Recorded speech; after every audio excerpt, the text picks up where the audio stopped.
Olá, eu me chamo Enoque, sou advogado criminalista e sou professor no Centro Universitário FASEX, Unifacex, aqui na cidade de Natal, no Rio Grande do Norte, e resolvi fazer essas videoaulas em virtude deste momento que estamos passando no Brasil e no mundo com a pandemia do coronavírus e a orientação das autoridades de que as pessoas não saiam de casa. As nossas aulas então foram suspensas, estão suspensas até segunda ordem, e para que os alunos não tenham prejuízo, não sofram descontinuidade da disciplina do ensino que vinham recebendo presencialmente, nós estamos nos utilizando desses meios virtuais para fazer essas videoaulas, passar para os nossos alunos,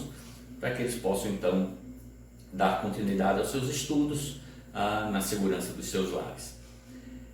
Pois bem, eu sou professor das disciplinas de processo penal, direito processual penal e de direito penal, e esta disciplina, exatamente a disciplina de direito penal 4. Direito penal 4 é a segunda etapa do estudo dos crimes em espécie. Começamos com o direito penal 3 a estudar os crimes em espécie, aqueles tipos penais, aquelas figuras, aquelas condutas que estão no Código Penal, que são condutas tidas como indesejadas pela sociedade, condutas que ferem a harmonia social e que por isso recebem do Estado uma sanção. Aquela pessoa que comete aquela conduta, ela está sujeita a sofrer uma sanção penal, uma pena, ser punida por ter cometido aquela conduta. Então, Direito Penal 3 inicia no primeiro desses crimes, que é o crime de homicídio, faz parte dos crimes contra a pessoa humana, especificamente os crimes contra a vida. Então, o homicídio começa ali artigo 121 do Código Penal. E o Direito Penal 4, que é a nossa disciplina aqui em questão, ela começa no artigo 213, que é o primeiro dos crimes chamados crimes contra a dignidade sexual. Crimes contra a dignidade sexual que não tinham esse nome. Em 1940, quando o Código então foi elaborado, o Código Penal foi elaborado, esses crimes estavam sob o título de crimes contra os costumes, porque a preocupação do Estado, a tutela do Estado, a preocupação do legislador era a de proteger os bons costumes, a família e os bons costumes da sociedade.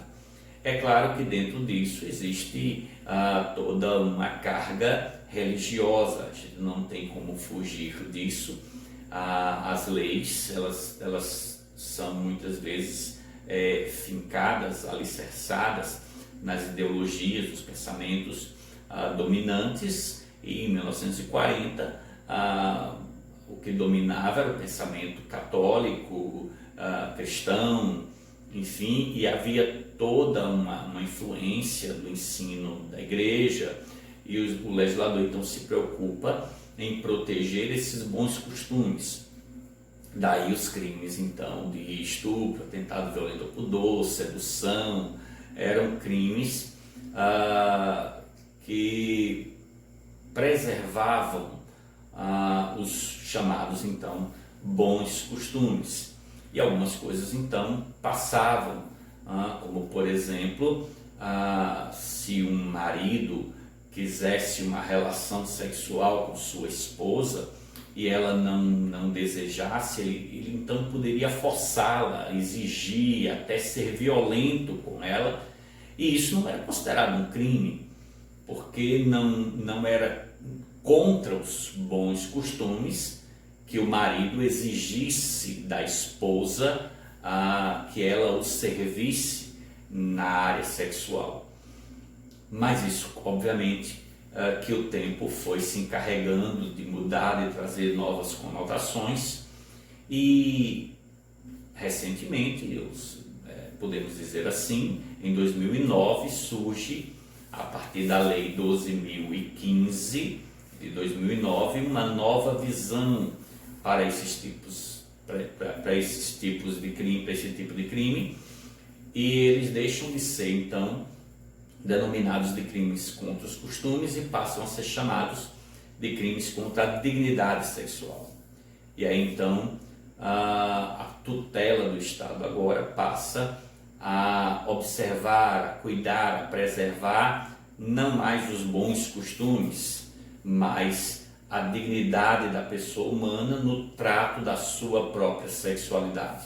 Então, aquela situação lá do marido que chega e queira exigir e violentar e ser violento com a sua própria esposa para satisfazer o seu desejo sexual, isso hoje é crime previsto na legislação, e ele pode responder penalmente, porque o fato de ser esposa não tira da mulher a dignidade de gerir, de gerenciar a sua própria sexualidade. Então, isso nós estudamos em sala de aula, nós não vamos nos repetir aqui, não é o nosso objetivo. Nós estudamos isso com os nossos alunos em sala de aula, passamos por todos esses tipos penais, as suas características, o sujeito ativo, o sujeito passivo, aquele que sofre a ação criminosa, a intenção, o dolo, culpa, enfim, tratamos todas essas questões em sala de aula. E partimos então para um outro capítulo, um outro título dos crimes em espécie, que é os crimes contra a família. Então iniciamos estudando os crimes contra a família, a preocupação do Estado em preservar a família. Então nós começamos o estudo desses delitos, que começam ali no artigo 235, com os crimes contra o casamento. Então ainda existe aqui uma carga religiosa, um peso do ensino religioso acerca do casamento como um sacramento, como alguma coisa sagrada, e a lei protege essa instituição chamada família e o seu nascedouro, que seria o casamento, com figuras típicas que nós também já estudamos. Então foram elas a bigamia, o induzimento a erro essencial e ocultação de impedimento, o conhecimento prévio de impedimento, a simulação de autoridade para a celebração do casamento, a simulação do próprio casamento. E claro, deixamos de falar de adultério, porque adultério, artigo 240, era um crime contra o casamento, mas deixou de ser crime com o advento da Lei 11.106 de 2005. Então, adultério sofreu abolício criminis e deixou de ser crime no ordenamento jurídico brasileiro. Mas, enfim, falamos desses delitos todos que atentam contra a figura do casamento, a instituição, família e a figura do casamento. E estávamos então iniciando em sala de aula a abordagem de um segundo capítulo dentro desses crimes contra a família, que eram os crimes contra o estado de filiação. Mas isso nós vamos deixar então para a segunda aula, porque o nosso objetivo é que essas videoaulas sejam mais curtas, mais resumidas, para não ficar desinteressante, para não ficar cansativo. E nós vamos voltar então. Espero que você nos acompanhe, que você continue conosco, nos assistindo nas próximas aulas que virão, falaremos então sobre os crimes contra o estado de filiação. Até a próxima aula.